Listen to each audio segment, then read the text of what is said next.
Hello students, how are you? Good morning.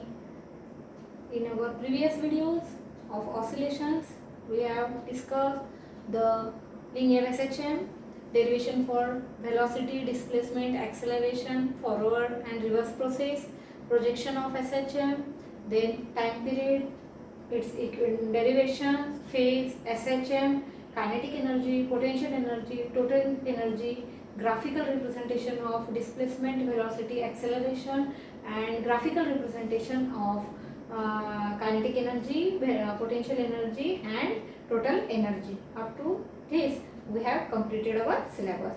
Now, today we have a very big mathematical derivation, but very easy and interesting mathematical derivation. Today we are going to discuss here. So, please be concentrate here for the mathematical and trigonometric steps. Okay. Today we are going to study composition of SHM. Now, composition. The word compose is stand for compose means to combine two or more things. Here we have to combine the two displacements. Means the two particle we have to assume. हमें यहाँ दो particle assume करना है. दोनों particle SHM perform कर रहे हैं, लेकिन उनमें डिफरेंस क्या रहेगा और सिमिलैरिटी क्या रहेंगी. Okay, let us consider the two particle x1 and x2. अब ये दोनों पार्टिकल के डिफरेंस जो रहेगा वो रहेगा एम्पलीट्यूड और फेज. एम्पलीट्यूड और फेज ये दोनों पार्टिकल के डिफरेंट रहेंगे और हमें अज्यूम करना है जो सेम रहेंगे वो रहेगा time period, angular velocities, frequencies. ये जो टर्म रहेंगी ये सिमिलर रहेंगी और ये जो दोनों पार्टिकल रहेंगे ये एक दूसरे को पैरेलल रहेंगे. What is the position? The two particle performing SHM which are parallel to each other having same time period, same angular velocity but slightly, not very much differable value, slightly different amplitude and slightly different phase. Okay, amplitude और initial phase जो रहेगा वो slightly different रहेगा.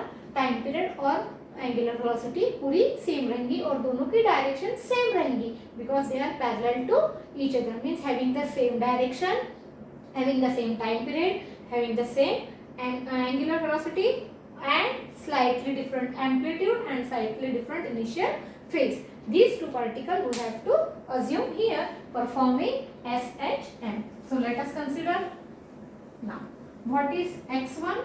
We know that the equation for displacement of a particle performing SHM is x1 is equal to a1 sin of omega t plus alpha 1. हमने क्या कहा था कि एम्पलीट्यूड और फेज ये चेंज है, टाइम पीरियड और वेलोसिटी सेम है, इसलिए सिर्फ इसको हम सफिक्स 1 देंगे, लेकिन यहाँ कोई डिफरेंट नहीं है इसलिए वो एज इट इज रखेंगे.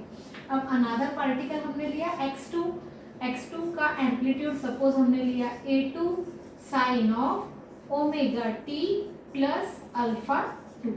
ये हो गया हमारा इक्वेशन नंबर 1. ये हुआ हमारा इक्वेशन नंबर 2.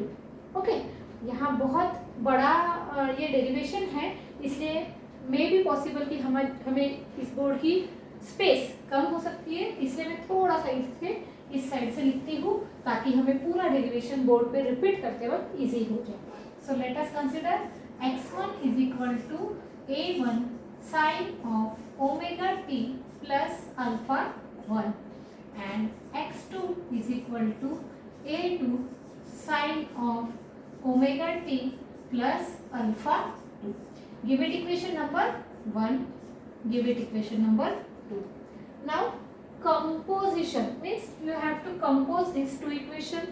compose करना है यानी हमें उन्हें मिलाना है, यानी हमें उन्हें ऐड करना है. That is the total composition x is equal to x1 plus x2. हम इन दोनों को कंपोज जब करेंगे तो जो एक सिंगल SHM मिलेगा वो रहेगा रिजल्टेंट SHM x डिस्प्लेसमेंट वाला. Okay, now what about x1 की वैल्यू हमें यहाँ पुट करना है. x1 is equal to a1 sine of omega t plus alpha 1 plus a2 sine of omega t plus alpha 2। Okay, ये alpha 2, ये हो गई हमारी x1 और x2 की वैल्यू। अब यहाँ हमें ट्रिग्नोमेट्रिक फॉर्मूले यूज करना है। Sine of a plus b, sine a plus b is equal to sine a cos b plus cos a into sine b। क्या फॉर्मूला है? Sine of a plus b is equal to sine a into cos b plus cos a into sine b। Okay, अब मैं यहाँ फिर से आपको कुछ tricks देने वाली हूँ। उस तरह से अगर आप अपने बुक में या आंसर शीट्स पे अगर लिखोगे तो आपकी उस डेरिवेशन में इतनी सारी वैल्यू होने के बाद भी कहीं भी गलतियाँ नहीं होंगी और हम इजीली उसमें से चीज़ ये कॉमन निकाल सकेंगे। जैसे हमें आगे कॉमन निकालना है तो अगर आपने एक लाइन से पूरी वैल्यू अगर इसकी लिखी तो आप बहुत कंफ्यूज हो जाएंगे, लेकिन मैंने दी हुई ट्रिक से अगर आप लिखेंगे तो आपकी पूरा डेरिवेशन और परफेक्ट दिखने के लिए भी बहुत सुंदर रहेगा, बुक पे प्रेजेंटेशन के लिए, आंसर शीट पे प्रेजेंटेशन के लिए, और आप जब उसे लिखेंगे तो आप उसे इजीली उसमें से कॉमन वैल्यू कलेक्ट कर पाएंगे। सो इसे लिखना कैसा है? अब a1 तो कॉमन है, a1 हमें यही रखना है और यहाँ एक बड़ा स्क्वायर ब्रैकेट कर रहा है। साइन a प्लस बी का फॉर्मूला अप्लाई करना है। क्या फॉर्मूला कहा? मैंने अभी कहा था sine a into cos b plus cos a into sine b। ये हो गई हमारी एक वैल्यू। अब हमें यहाँ एक स्क्वायर ब्रैकेट करना है। अब हम गलतियाँ क्या करते हैं कि प्लस a2 यहाँ लिख के इसी के आगे हम sine of a plus b यहाँ भी अप्लाई करेंगे। अब हमें यहाँ ऐसा नहीं करना है। a1 की वैल्यू पूरी एक लाइन में लिखना है। अब नीचे की लाइन में हमें यहाँ प्लस a2 लिखना है। देखो क्या किया मैंने, a1 का पूरा यहाँ लिखा है, अब प्लस नीचे की लाइन में a2 लिखा। फिर से ये फॉर्मूले को अब हम साइन a प्लस बी का फॉर्मूला अप्लाई करेंगे। सिमिलर फॉर्मूला होगा sine omega t cos of alpha, क्या होगा यहाँ alpha 2 sine a cos b plus cos of omega t into sine of alpha 2। देखा, दिखने के लिए एकदम सिमिलर दिखेगा, यानी हमको दोनों में से वैल्यू बहुत जल्दी पिक करते आएंगी। अगर आप इस यहाँ लिखेंगे तो आपके एक लाइन में नहीं आएगा, फिर आप इतनी वैल्यू यहाँ लिखेंगे और ये बची हुई वैल्यू नीचे आएंगी, और फिर किसमें से क्या कॉमन निकालना है ये कंफ्यूज होता है। एक तो कोई वैल्यू रिपीट में कॉमन निकाली जाएगी या कोई वैल्यू हमारी रह जाएंगी, इसलिए लिखते वक्त आपको इसी तरह से उसे लिखना है। अब हमें क्या करना है, अब आप देखेंगे कि ये a1 इस दोनों को मल्टीप्लाई है, ये a2 भी इस दोनों को मल्टीप्लाई है, तो हम a1 sine of omega t cos alpha 1 plus a1 cos omega t sine alpha 1 ये लिखने की हमें ज़रूरत नहीं है। हमें क्या करना है, ध्यान यही रखना है कि a1 सबको मल्टीप्लाई है, यहाँ a2 इनको मल्टीप्लाई है। अब आप अगर ये वाली और ये वैल्यू दिखेंगे तो इसमें साइन ऑफ ओमेगा टी ये कॉमन है, ओके, और ये वैल्यू और ये वाली वैल्यू अगर हम देखेंगे तो इस दोनों में cos of omega T similar है। तो एक के नीचे एक जब हम लिखते हैं तो हमें इजीली ये ध्यान में आ जाता है, और अगर हम आधी आधी लिखेंगे तो हम उसमें कंफ्यूज होते हैं। ओके, तो आप भी अपने रजिस्टर में, अपनी नोटबुक में, अपने पेजेस पर और आगे आंसर शीट्स पर भी इसी तरह से लिखें ताकि कोई गलती ना हो। Now sine of omega t में कॉमन निकालती हूँ।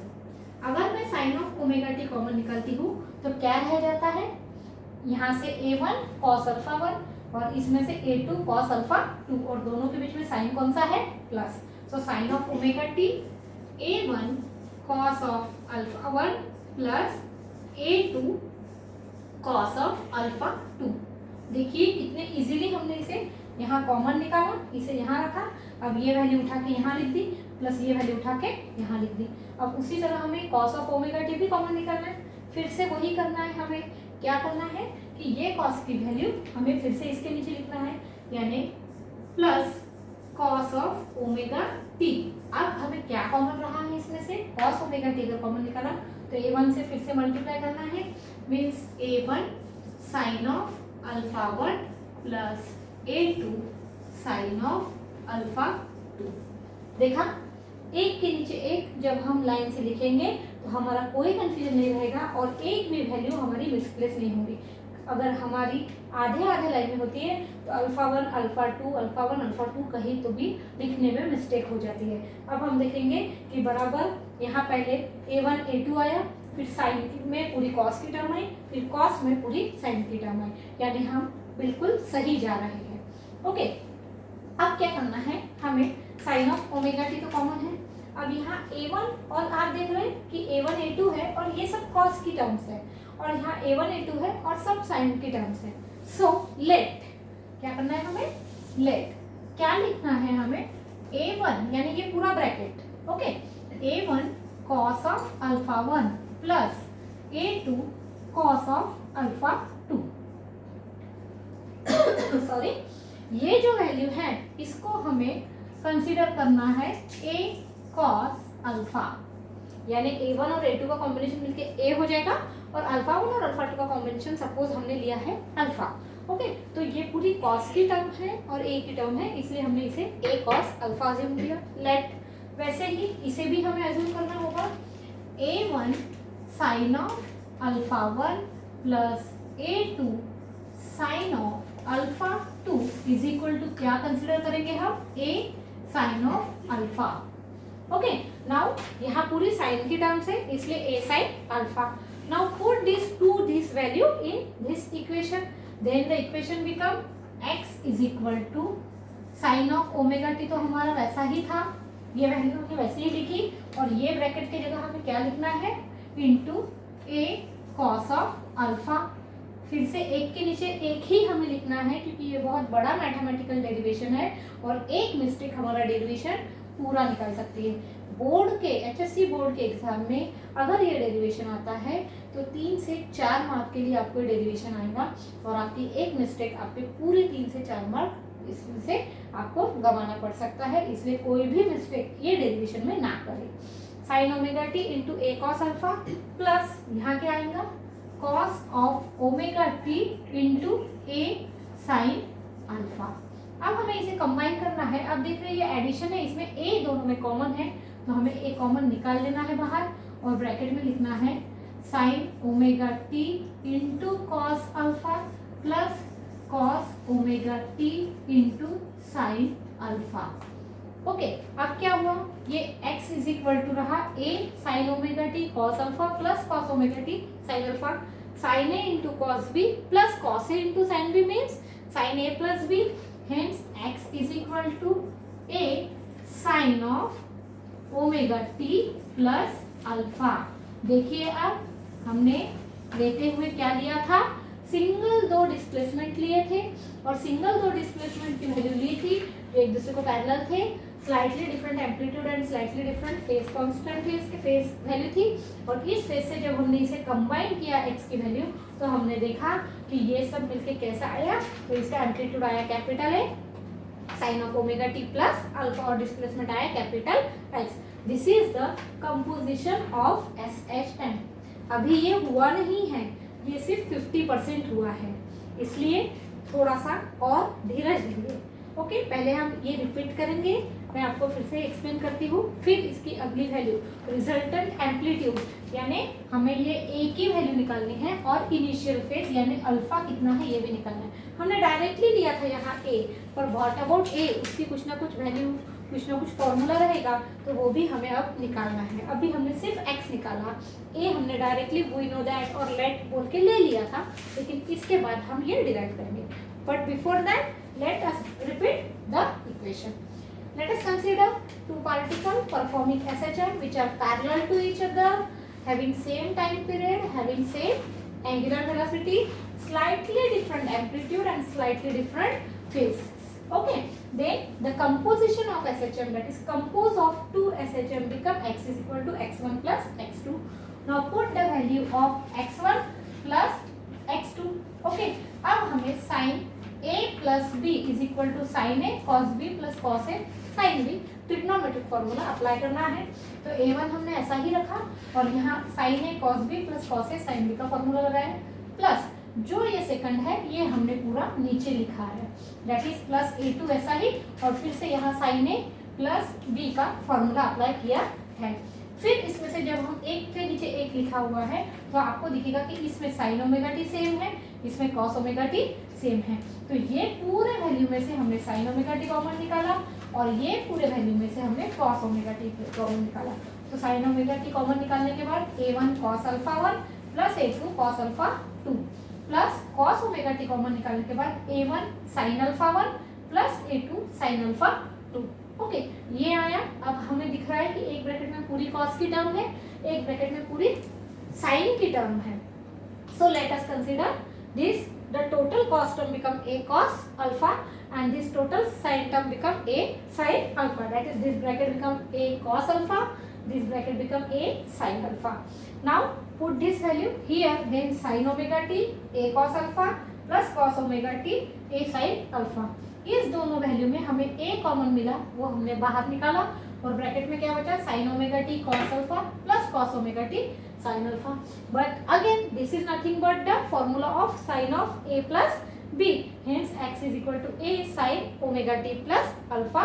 This is the derivation of displacement of a particle of composition of SHM।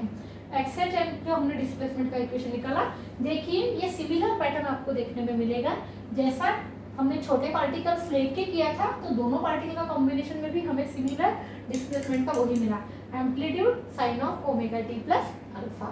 This is about displacement of a composition of a particle.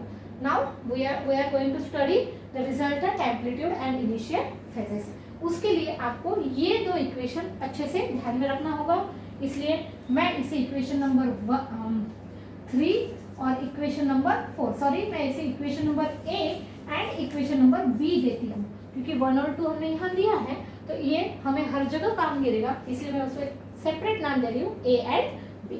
Okay, मैं रिमेनिंग सब यहाँ हम erase करेंगे, वो equation मैं वैसे ही रहने देती हूँ, because here we are going to find the value of a and value of alpha। okay, now a1 cos alpha 1 plus a2 cos alpha 2 is equal to a cos alpha, a1 sin alpha 1 plus a2 sin alpha 2 is equal to a sin alpha। now here we are going to find resultant amplitude. Resultant amplitude means capital A, ये जो value है ए, ये हमें यहाँ निकालना है।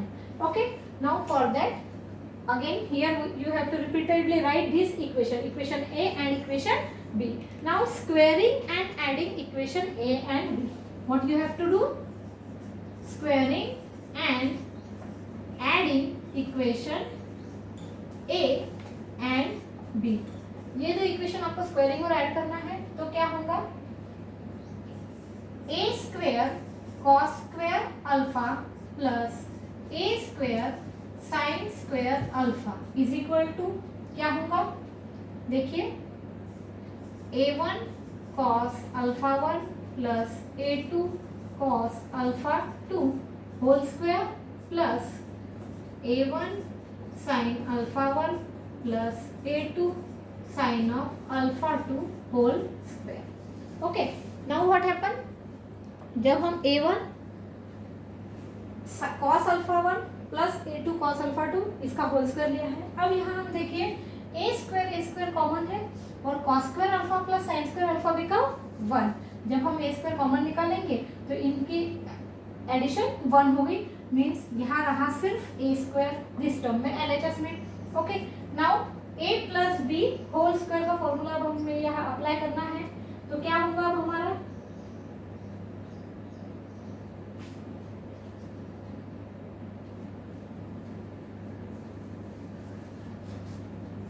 a1 square cos square alpha 1 plus a2 square cos square alpha 2 plus twice a1 a2 cos alpha 1 into cos alpha 2, समझे, A square plus B square plus twice A B. Okay, that is A plus B whole square. Similarly उसी के नीचे लिखिए, देखिए हमें फिर से ये जो वैल्यू है इसी के नीचे लिखनी है, फिर से हमें उसमें से कॉमन निकालना है, a1 square sine square alpha 1 plus A2 square sine square alpha 2 plus twice A1 A2 sign alpha 1 into sine of alpha 2। ठीक है, अब हमने एक के नीचे एक लिखा है। आप देखिए फिर से A1 स्क्वायर यहाँ कॉमन है इन दो वैल्यू में A2 स्क्वायर कॉमन है और इन दो वैल्यू में ट्वाइस A1 A2 कॉमन है। So right here then A square is equal to A1 square अगर हमने कॉमन निकाला है तो cos square alpha plus sine square alpha become again 1, यानी ये बचा सिर्फ A1 square plus A2 square अगर हमने कॉमन निकाला तो फिर से cos square alpha 2 plus sine square alpha 2 become 1, यानी A2 स्क्वायर। ओके, देखा समझ में आ रहा है? ये दोनों में से A कॉमन निकाला था तो cos square alpha plus sine square alpha become 1। अब इन दोनों में से A1 स्क्वायर कॉमन निकाला तो cos square alpha 1 plus sine square alpha 1। ध्यान रखिए इन दोनों के फेजेस सेम रहने चाहिए। एक जगह अल्फा 1 एक जगह अल्फा 2 आया तो कॉमन नहीं निकलता है, सेम रहे तो ही थीटा की वैल्यू सेम चाहिए। Hence cos square alpha 1 plus sine square alpha 1 become 1, cos square alpha 2 plus sine square alpha 2 become 1 plus twice A1 A2 cos A into cos B plus sin A into sin B. What is the trigonometric formula? Cos of A minus B. Cos A minus B is equal to cos A into cos B plus sin A into sin B. यानी ये formula क्या हो गया? Cos of alpha 1 minus alpha 2. Cos A minus B is equal to this formula. Okay. Then ये पूरा A square है। अगर फिर A की वैल्यू कितनी होंगी? Yes, exactly. It will become in the square root. The whole term becoming the square root. That is A1 square plus A2 square plus twice A1 A2 cos of alpha 1 minus alpha 2. ये हो गई हमारी resultant amplitude of a composition of a particle performing SHM। जो दो particle compose होकर SHM perform कर रहे थे उसका हमने डिस्प्लेसमेंट निकाला था x is equal to capital A sine of omega t plus alpha. उसका रिजल्टेंट एम्पलीट्यूड हमने बनाया है जो है A is equal to square root of A1 square plus A2 square plus twice A1 A2 cos of alpha 1 minus alpha 2। Okay, this about resultant amplitude. अब हमें निकालना है इनिशियल फेज। देखिए अब हमारा ये कंपोजिशन 50% हुआ है, कोई घबराइए मत, बहुत इजी है। अब हमें इसके बाद इसकी इनिशियल फेजेस निकालनी है और फिर उसकी डिफरेंट केसेस भी निकालनी है। सो डिस्प्लेसमेंट और रिजल्टेंट एम्पलीट्यूड आपको समझ में आ रहा है। मेरा वीडियो अगर आपको पसंद आता है तो please like and subscribe my channel Vibha Lahoti physics tutorials.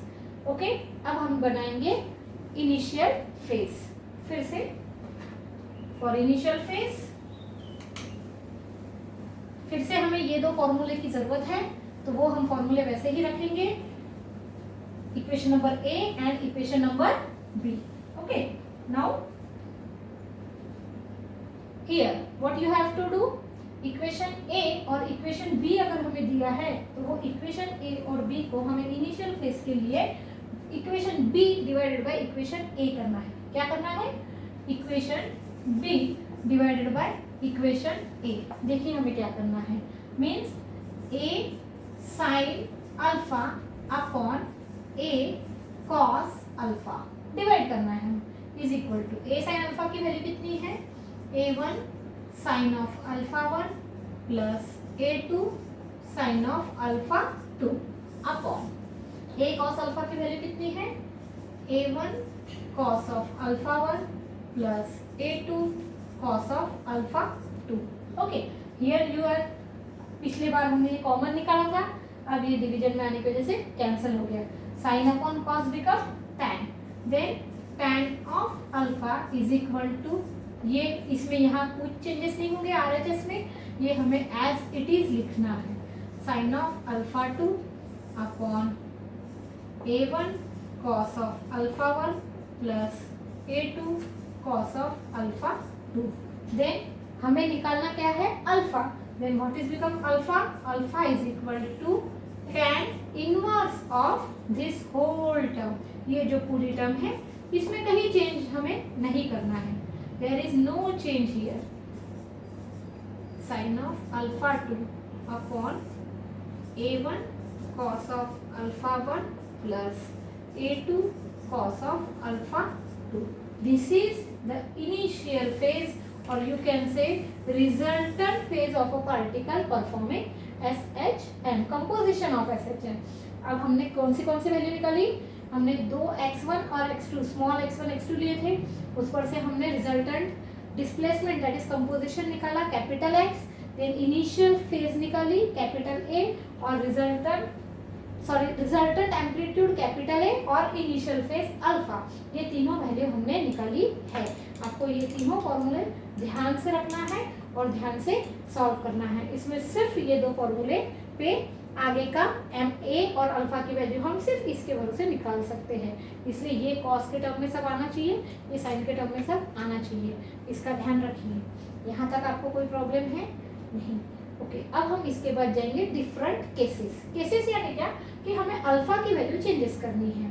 जो हमने वैल्यू ली थी a is equal to square root of capital A is equal to square root of a1 square plus a2 square plus twice a1 a2 cos of alpha 1 minus alpha 2, तो उससे वो resultant amplitude जो है उसमें हम different phases fill up करके क्या value आती है a की ये हम निकालेंगे। Okay, there are different cases. अगर आपको ये सब समझ में आ रहा है please like and subscribe my channel Vibha Lahoti physics tutorials. Okay, now different cases. First हम ये फॉर्मूला लिख लेंगे, the resultant amplitude become, what is the formula, a1 square plus a2 square plus twice a1 a2 cos of alpha 1 minus alpha 2, ये है हमारा formula. Okay, अब हम first case लेंगे। फर्स्ट केस हम लेंगे the phase difference become zero. Phase difference यानी क्या, ये दो फेज है और इन दोनों का difference, phase difference become zero means you have to assume alpha 1 minus alpha 2 is equal to zero. हमें पता है जब हमने कंपोजिशन स्टार्ट किया तभी मैंने बताया कि स्लाइटली डिफरेंट एम्पलीट्यूड और स्लाइटली डिफरेंट फेज है। अब ये फेज डिफरेंस दोनों में का जो फेज का डिफरेंस है अगर वो जीरो होता है तो क्या होगा, now put this value here, then equation become a is equal to square root of a1 square plus a2 square plus twice a1 a2 cos 0 become 1, then twice a1 into cos of alpha 1 minus alpha 2 that is cos of 0 become 1। अब a square plus b square plus twice ab यानी क्या होता है, square root of a plus b whole square, correct. अब square root of square become it is removable, then the value become a is equal to, sorry here not a b, here is a2 and a1 then a2, यानी अगर हमें दो value दी है x1 is equal to x2 is equal to और बताया गया कि केसेस कि इन दोनों का फेज डिफरेंस जीरो है, तो हमें डायरेक्टली उसकी रिजल्टेंट एम्पलीट्यूड क्या होगा ये आपको एमसीक्यू के तौर पे पूछ सकेंगे। Then directly just add there amplitude. Suppose the equation become x1 is equal to 3 sin of omega t plus pi by 2, okay, and next one is equal to x2 is equal to 4 sin of omega t plus pi by 2। now find the resultant amplitude। अब resultant amplitude में आप देख रहे हैं कि ये दोनों अगर सेम है मींस इनका phase difference alpha 1 minus alpha 2 become zero, तो डायरेक्टली आपको a1 प्लस a2 करना है मींस इसका रिजल्टेंट एम्पलीट्यूड कितना आ गया आपको 7, और ये आपको एमसीक्यू में आ सकता है या बोर्ड में वेरी शॉर्ट आंसर क्वेश्चन में भी आ सकता है, तो आपको डायरेक्टली ये फॉर्मूले से ये हम निकाल पाएंगे। So please remember this formula. अब हम सेकंड केस लेंगे, इसकी क्या हो सकती है इसकी second case, the second case become alpha 1 minus alpha 2 is equal to 90 degree. इन दोनों का फेज डिफरेंस ये 90 हो गया। देन a is equal to square root of a1 square plus a2 square plus twice a1 a2 and cos 90 become 0 means this whole term become 0, twice a1 a2 into 0, ये पूरा के पूरा 0 हो गया। सो हमारी वैल्यू क्या बची, a1 square plus a2 square. अब हम इसे डायरेक्टली बाहर निकाल नहीं सकते, सो इसकी वैल्यू ये ही रहेगी। When there is a phase difference of 90 degree, then a is equal to square root of a1 square plus a2 square. Okay, then you have to assume the third case, that is alpha 1 minus alpha 2 is equal to 180 degree। क्या case लिया है हमने, दोनों का phase difference 180 degree है। अगर ये 180 degree है तो cos of 180 become -1, then a is equal to square root of a1 square plus a2 square plus twice a1 a2, और cos 180 become -1 means this value become minus, okay, -1 यानी twice a1 a2, this is nothing but square root of a minus b whole square, a square minus twice ab plus b square, and square of square root, that is a is equal to a 1 minus a2. This is the three important cases of composition of SHN. Okay, in this video what you are going to learn, you learned the composition of SHN, its resultant displacement, resultant amplitude, initial phases, and different cases of by using the different cases or difference of initial phases, the three different cases for resultant amplitude. This is all about today's video. If you learn, if you understand it, please like my video. Thank you very much. Have a good day.